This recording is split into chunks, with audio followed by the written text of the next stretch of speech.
Hola a todos, bienvenidos a un nuevo vídeo para la materia de cultura científica. En este caso os voy a hablar sobre los impactos ambientales que genera la acción del ser humano.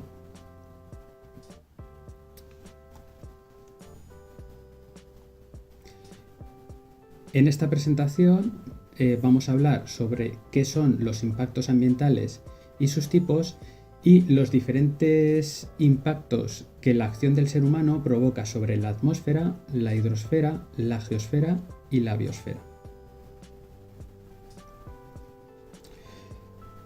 Bien, está claro que el ser humano necesita explotar los recursos naturales para poder satisfacer sus necesidades vitales.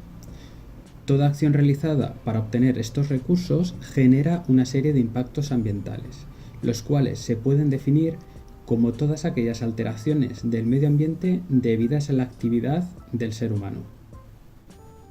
Estos impactos ambientales se pueden clasificar en función del sistema de la ecosfera al que afecta, de forma que podríamos hablar de impactos sobre la atmósfera, sobre la hidrosfera, sobre la geosfera y sobre la biosfera.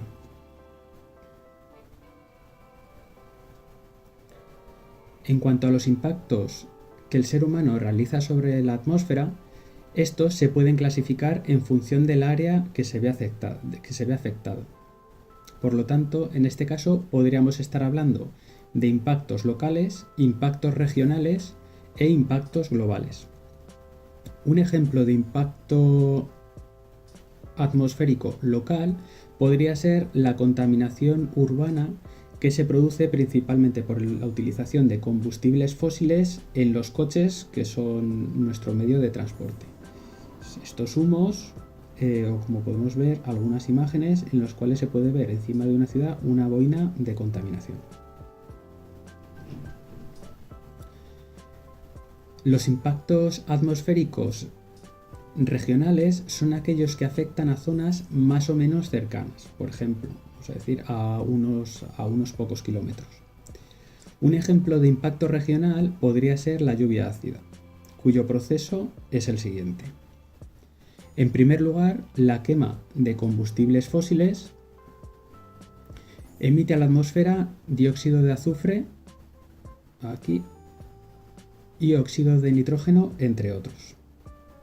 Estos gases ascienden hacia la atmósfera, donde reaccionan químicamente con el agua atmosférica, dando lugar a ácido nítrico y ácido sulfúrico. El viento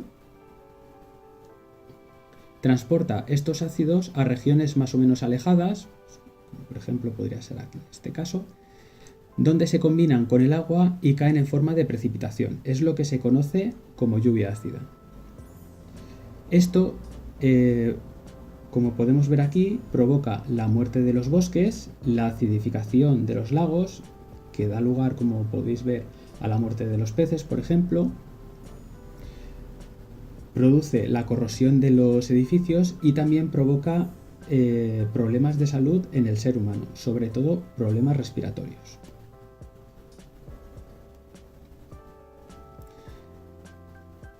En cuanto a los impactos atmosféricos globales, podríamos decir que son aquellos que afectan a todo el planeta en su conjunto. En este caso podemos citar principalmente dos, que son el efecto invernadero y la destrucción de la capa de ozono. Como podéis ver aquí, la capa de ozono de la estratosfera nos protege de la radiación ultravioleta del Sol. Este es un proceso, como podríamos decir, en el que se produce un ciclo natural, como podéis ver aquí en el gráfico, de destrucción y formación del ozono. Pero el problema es que ciertos gases como los óxidos de nitrógeno o los clorofluorocarbonos, más conocidos como CFCs, aceleran este proceso de destrucción del ozono. Esto va a provocar la aceleración de la destrucción del ozono, evitando que éste ejerza su función protectora frente a la acción ultravioleta.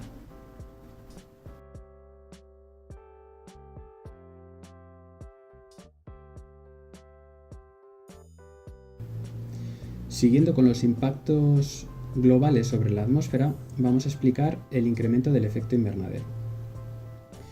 Este efecto invernadero se produce de la siguiente manera. En primer lugar, el consumo de combustibles fósiles en los coches, en nuestras viviendas, en la industria o incluso los incendios forestales hacen que aumenten en la atmósfera los niveles de un gas que se conoce como CO2.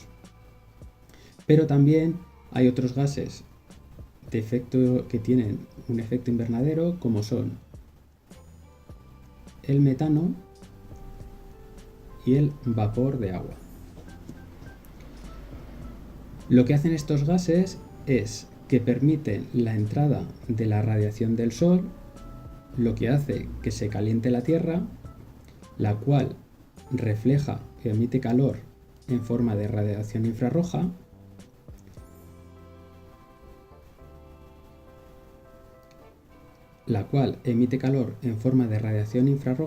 que en condiciones normales escapa hacia el espacio. No obstante, el aumento de estos gases de efecto invernadero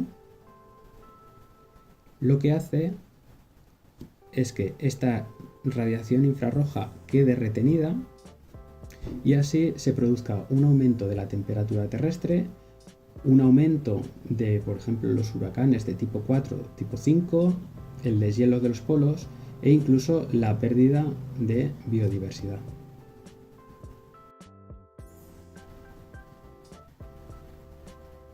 Respecto a los impactos que afectan a la hidrosfera, estos pueden tener un origen urbano, un origen agrícola-ganadero y un origen industrial.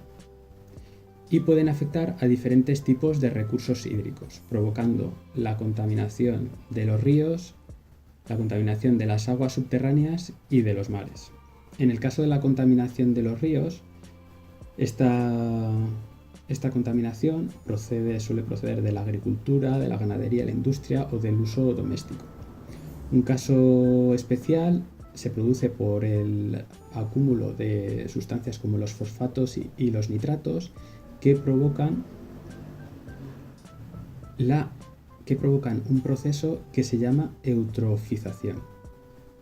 Este proceso de eutrofización consiste en el aumento de los niveles de algas en los ríos, lo cual hace que disminuyan los niveles de oxígeno del agua y provoque la mortalidad de los peces.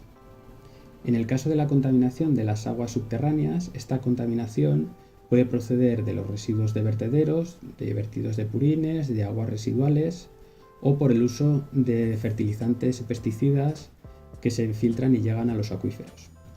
Y finalmente tenemos la contaminación de los mares y océanos, la cual puede proceder de los residuos de las granjas, las ciudades o los vertidos industriales que llegan al mar a través de los ríos o de las aguas subterráneas.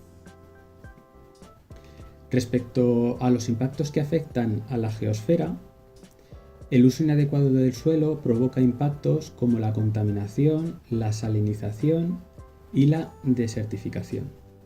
Esta contaminación suele proceder de vertederos por la utilización de fertilizantes, pesticidas, metales pesados o incluso por lo que, como comentábamos antes, por la lluvia ácida. El proceso de salinización se produce por la utilización de aguas salobres procedentes de zonas cercanas a la costa.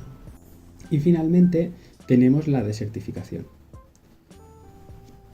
La desertificación puede definirse como la pérdida de suelo fértil debido a la acción del hombre, como por ejemplo por la deforestación, por los incendios o por la minería, y la cual no debe confundirse con la desertización,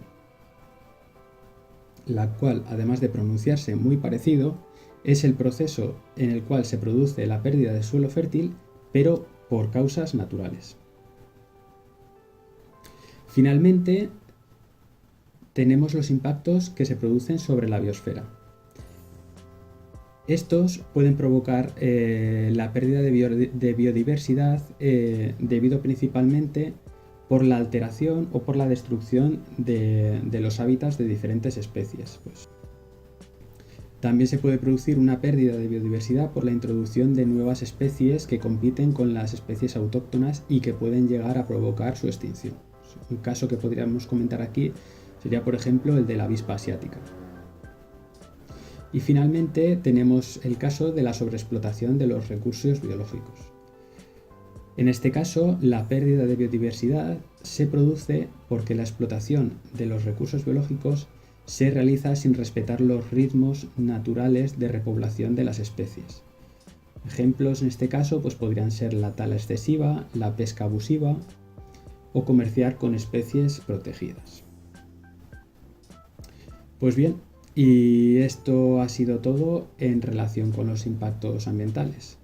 Espero que os haya gustado el vídeo y nada, hasta otra.